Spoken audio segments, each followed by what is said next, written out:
สบายดีทุกร้านมาพอกันอีกแล้วเนาะอาทิตย์นี้ก็เป็นอาทิตย์ที่3ของเดือน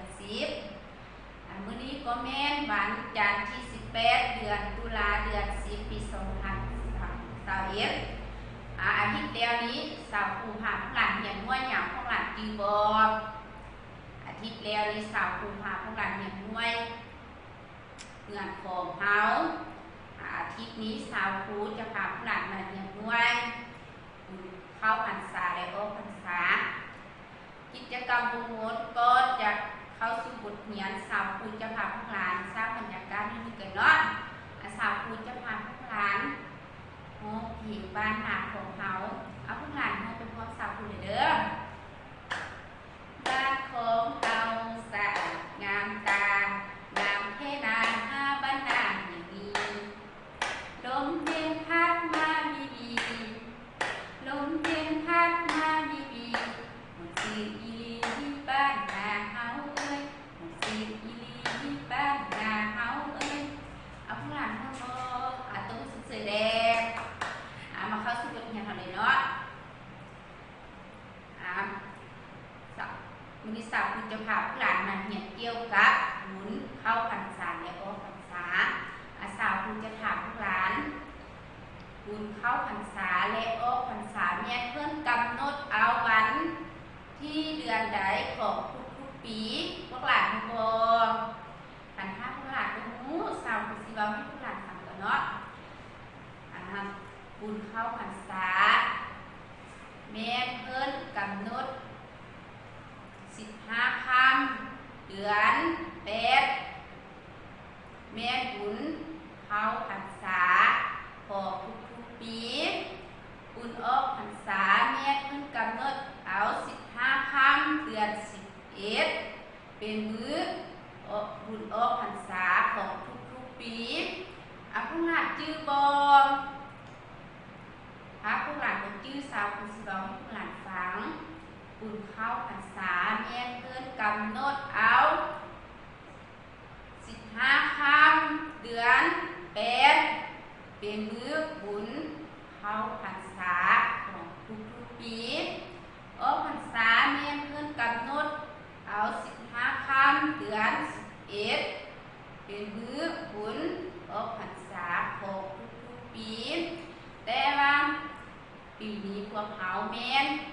บ่ได้ยิบย้อนยามพวกหลานผู้บ่ย้อนว่าการแพร่ระบาดของพยาธิโควิด19เนาะพวกเขาจึงบ่ได้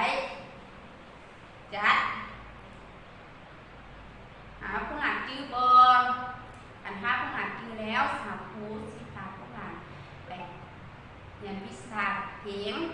เพลงที่สาวครูจะพาพวกหลานมองนี้ชื่อเพลงทายเหนือสาวครูจะมองให้พวกหลานฟังก่อนเด้อ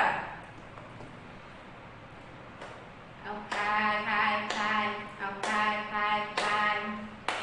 ยเรือต่างลำน้ำคลองเรือน้อยลอยนกไปต่างสายน้ำไหลเอาพายเอาเอาสวยกันพาย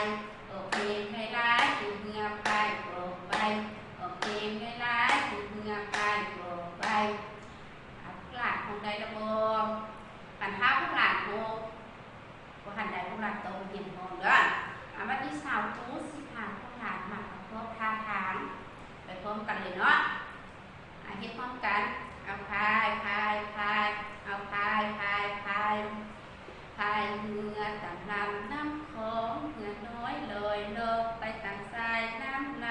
เอาพายเอาพายออกเพลงหลายๆให้เรือพายออกไปออกเพลงหลายๆให้เรือพายออกไปเอาหลานมองได้ระบบก็พาค่ะหันท้าพวกหลานโฮมหันใดประกอบพาทำหันใดพวกหลานไปเหี่ยงเฮ็ดอยู่บ้านเฮ็ดตามคลิปที่สาวครูส่งให้พวกหลานถ้าพวกหลานมองได้ประกอบพาทางได้แล้วพวกหลาน